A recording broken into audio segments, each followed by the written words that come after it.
Mr. Whalen reads! Hi friends, it's Mr. Whalen here. I've brought you another story. I just got to show you this book, and you're going to know exactly why I picked it up. There we go. Now, who would not pick that book up off the library shelf if they saw it? You see a picture like that, what on earth is this about? This book is called Gym Jitters. You see it back there? Gym Jitters. It is by Chuck Richards. And yeah, that picture is just something else. It's like, what on earth is going on? It looks like the boy's glasses, looks like his eyeballs are crossing. Whoa, so I picked this up, and it's a picture book, so I looked at the illustrations, and they cracked me up. They're amazing illustrations. This guy, Chuck Richards, did the pictures and the words, and it's amazing stuff. It's a rhyming book, so it reminds me a lot of Dr. Seuss, and the pictures remind me of Chris Van Allsburg, who's another good author. I'll read some of his stuff someday. And it was just a lot of fun to read. It's very creative, it's very inventive. There's a story in there about a boy overcoming his fears. It's a good read, and I had fun reading it. It's a privilege to share it with you, and I hope you enjoy it. Jungle Gym Jitters by Chuck Richards. Jungle Gym Jitters. Jerry J. Jingle had fun every day, for Jerry's dad George had a brain made for play. When Dad got an idea that planted its seed, fun would sprout up like a blossoming weed. Now Jerry's mom Midge had been bugging his pop to clear out that jungle of junk in his shop. But Dad was distracted by silly squirrel pranks and got an idea for his stack of wood planks. By late afternoon, Dad had proudly unveiled the new jungle gym his hammer just nailed. Jerry hung loose with a monkey-faced frown, while Judy, his sister, showed off upside down. That night after supper, as Jerry did math and Judy went up for her usual bath, nobody saw that while washing the dishes, Dad began planning his jungle gym wishes. At dawn the next day, Jerry jumped out of bed to a hammer that tap-tap-a-tapped in his head. His eyes grew in size at the overgrown sight of the jungle gym Dad had now tripled in height. Monday at work found George overreacting to playful ideas that became too distracting. As one might have guessed, the boss wasn't impressed, so he sent Dad home early to catch up on rest. When Jerry came home, his mouth opened in awe. His friends were sky high on a giant seesaw. As he studied the moves of those strange seesaw sitters, he was suddenly sick with the jungle gym jitters. While dunking a donut the following morning, a vision of fun came to Dad without warning. And Jerry could tell by the way he was looking that this meant more jungle gym trouble was cooking.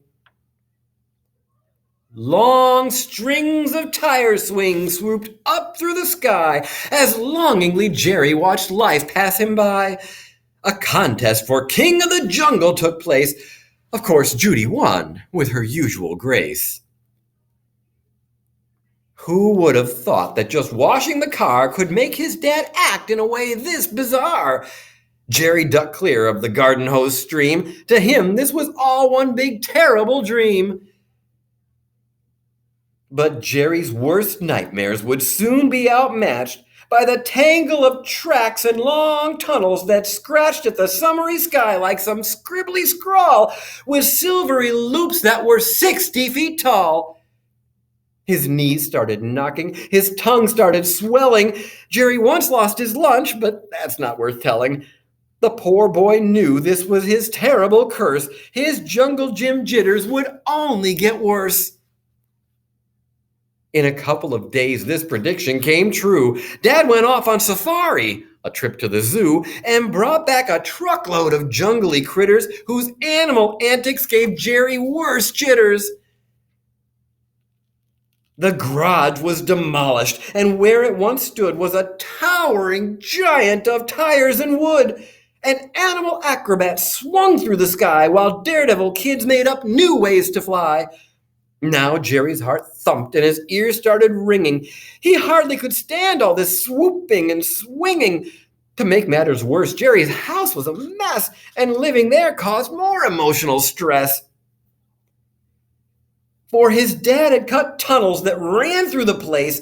The coaster now whooshed through their living room space.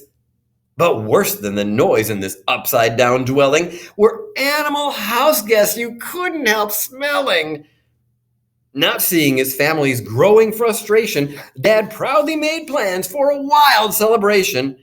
He mailed coconut invitations to all, and soon the whole town would be having a ball. The Jungle Bash happened that Saturday night. They all danced around in the glowing torchlight. The limbo dance contest was truly amazing as Jerry grabbed hold of a pole set ablazing. But the party soon went from the best to the worst when the mayor's grass hula skirt suddenly burst into flickering flames that flared from his fanny, then spread through the jungle to each nook and cranny.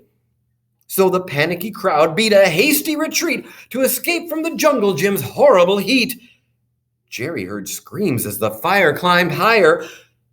Judy was trapped in the sky, in a tire.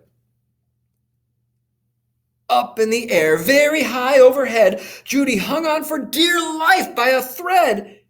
Now Jerry was certain she'd fall any minute. If he was to save her, he'd better begin it.